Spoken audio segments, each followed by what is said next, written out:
Hi, it's time for another verb of the day. Today's verb is steal. Let's take a look at some of the definitions or ways that we use this verb. The first way you might hear steal used is to mean to take someone's property. So think of an object, a thing, and you're taking it without permission, without a legal right to that object, and you also have no plan to return that object. Okay. So this is probably the most common way this particular verb gets used. You will hear stories where someone takes something, again, without permission or without a right to that object and with no plan to return it. A second way you might hear the verb steal used is to mean to dishonestly pass off someone else's ideas as one's own. So for this one, it is pretty similar to the first definition here. In the first definition, we were talking about something tangible, something you can see. In the second definition, now we're talking about some things you can't see. So our ideas, and again, you might hear this used at work, perhaps in class, in connection to a project or something of that nature. A third way you might hear steal is used in connection to sports. So this word might be used to describe someone gaining a particular advantage. When I think of that, I think of the sports of softball and baseball and players who steal a base, so they try and move up to be closer to scoring. But this word can also be used to talk about taking possession of a ball or even a puck. So you might hear this in basketball or hockey. The fourth and fifth ways that you can use the verb steal, I'm going to discuss together, because when I think of these definitions, I think about literature and really good storytelling. So the fourth way you might hear steal used is to describe someone moving somewhere very quietly, and usually also kind of done rather quickly. The fifth way here is to quickly direct a look to someone else, but not attract other attention, right? So you're trying to, you might hear the phrase steal a glance. So giving someone a quick look, maybe where you're trying to communicate something with your eyes or your facial expressions, but you're trying to do it so that others don't notice it. So again, with definitions 4 and 5, I think of really good storytelling where an author is trying to describe someone either moving quietly down the hall, right? That's not so exciting to say, but to say they stole down the hallway, right? That might help kind of reinforce that idea that a person is moving quietly, or that they're stealing a look, stealing a glance.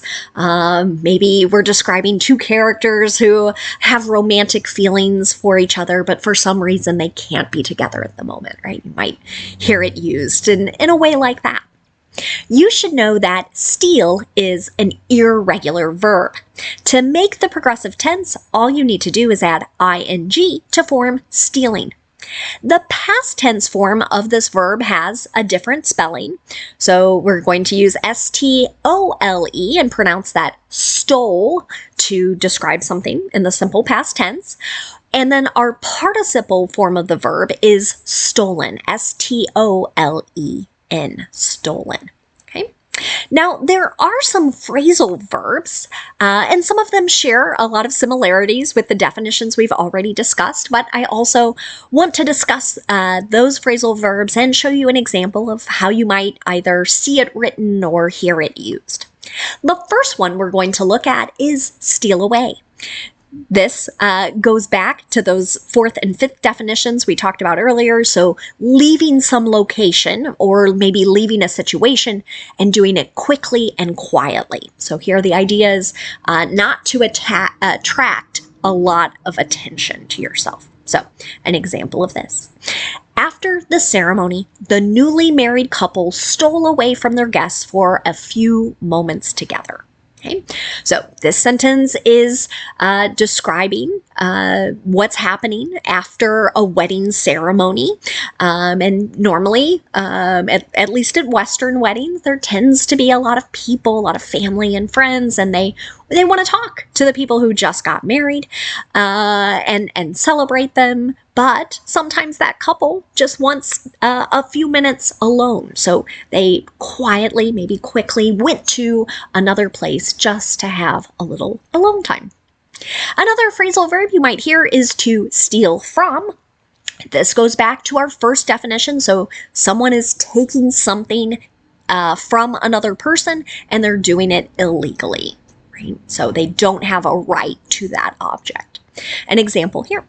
The executive has been stealing from his clients. Right?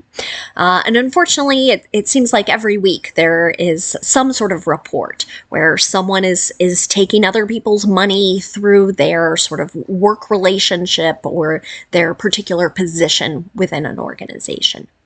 Another phrasal verb you might hear is to steal off. Again, this ties back to our first definition. So here we're robbing someone of a possession. So we're taking something from a person. My example sentence is going to be in the passive voice. I always like to point that out because it does look a little different. Here is a example sentence with that phrasal verb steal off. Was your watch stolen off you while you were in that giant crowd? Right? So we can imagine sort of being in a crowded area, people are pushing, they're very close. One might not notice that someone removes their watch and with that intent of keeping it and it not being theirs. Now, I use passive voice there because I don't know who to say is responsible for that particular action. The next phrasal verb we're going to look at is to steal up on. This can have a couple different meanings. One would be to approach someone, perhaps in a quick or sort of sneaky manner. And by sneaky, I mean, again, trying to do something without attracting attention, without making others notice you. An example of this, they stole up on the security checkpoint and overwhelmed the guard. Right? So here we have a group of people, and again, kind of quickly, maybe quietly, without a lot of attention, they walk up, run up to this particular checkpoint. The second way you might hear steal up on is just to mean that something is happening quite quickly and maybe very unexpectedly, so without warning. An example of this, sadness stole up on the old woman, but she couldn't put her finger on the cause. This is a sentence, again, I feel like you would sort of hear in a story, maybe in a novel. So this feeling of sadness came up rather quickly inside of her, maybe unexpectedly, and as the sentence says, she doesn't know why. Why did she have this sad feeling? Now, let's continue to practice our verb of the day. We're going to practice the imperative and the past progressive. Okay? Let's start with the imperative. This way of communicating, it's not, I wouldn't say it's really a verb tense per se, but it is a little unusual in English because we don't have a stated subject, right? In a lot of my example sentences, you're used to me saying I, you, we, they, he, she, it, right? But here, you're not going to have any of that. The imperative has an implied subject, and that's either you singular or you plural. So depending on if you're communicating with one person or two or more, our subject here is always you. And because that is implied, we can begin our sentence with the base verb. Now, many times we're using this imperative to give a command. We're telling someone to do a particular action. That sometimes could feel a little uncomfortable, so you can always kind of soften things, make things a little bit nicer by using the word please. You could put please at the beginning of the sentence, you could put please at the end of the sentence, but you do not need it in both places. Okay? So for my affirmative example, I want us to think of a coach talking to their athlete, to their player, right? Giving them a command, steal that base, right? So this could be in softball, it could be in baseball, right? They're telling their player what to do. I don't think you're going to hear a lot of coaches say please, right? Many times they're trying to communicate quickly. They're not worried about hurting their players' feelings necessarily, right? They're trying to win a game. So that's why you don't see please in that particular sentence. Now, if you want to make a negative imperative sentence, our structure here is going to be do not and then the base verb. Again, our subject is implied and it's you singular or you plural. An example here, don't steal your classmates' ideas. This might be a sentence a teacher or a principal is saying to students as they work through a project or classroom activity, right? We want you to think of your own things. Don't take someone else's ideas. Now let's take a look at the past progressive. You might hear this called the past continuous. It means the same thing. We tend to use the past progressive to talk about an action that was ongoing, that was happening at some point in the past. And many times you're going to see a simple past tense verb used in connection with the past progressive, right? So the past progressive is talking about something that was going on, and then the simple past tense shows that this next action sort of interrupted the thing that was in progress. I think you can see that in my affirmative example, and I also want you to pay attention to our structure. So to do that, we've got to look at our subject. If our subject is you, we, or they, we'll use were. That's our past form of be. If our subject is I, he, she, or it, we'll use was. Okay, so past form of be, and then we use the ing form of the verb. Here's another example. The suspects were stealing mail for months, but they were eventually caught. Okay, so here's that ongoing activity. They're stealing, and it gets interrupted by the action of someone discovering this. Okay. Now, if you want to make a negative past progressive sentence, you just need to insert not after our past form of be. So you can say was not, or you can say wasn't. You could say were not or weren't, and then both of those will be followed by that ing form of the verb. An example here, the other team's players weren't stealing signs. This is something else that tends to happen in baseball, where others, the pitcher and catcher primarily are communicating through different signs, what kind of pitch. Others will try and figure out that system so that they can kind of be prepared. And there have been some cheating scandals over the years in connection to that. Lastly, let's look at making a yes or no question in the past progressive. To do this, I'm going to start with my past form of be. So that's was or were, and then I'm going to have my subject, and those two things should agree. And then after that, I can use the ing form of the verb. Here's an example. Was someone stealing tip jars from downtown businesses? Right? This goes back to that first definition of our verb. So if someone is taking something that doesn't belong to them, to which they have no legal right. And unfortunately, I did borrow that sentence from a recent newspaper article where this was occurring. Someone had been stealing money out of tip jars. Now, let's take a moment to look at some words in a phrase related to our verb steal. And the first word we're going to look at is just the noun form of this word. So, same spelling, same pronunciation, but when we use the word steal as a noun, it can have a few different meanings. The first meaning is to say that something is a bargain. And by bargain, I mean something is priced quite low. You might think of it as a really good price. So an example of how you might hear this used, my new outfit was such a steal. Okay? So if you hear someone say that, they are not saying they stole the item, right? They're saying they were able to buy it for very little money. So this is a pretty informal way to use this noun, but you might, again, hear people use it. You might even hear it in commercials where someone is saying, this deal is so good, it's a steal.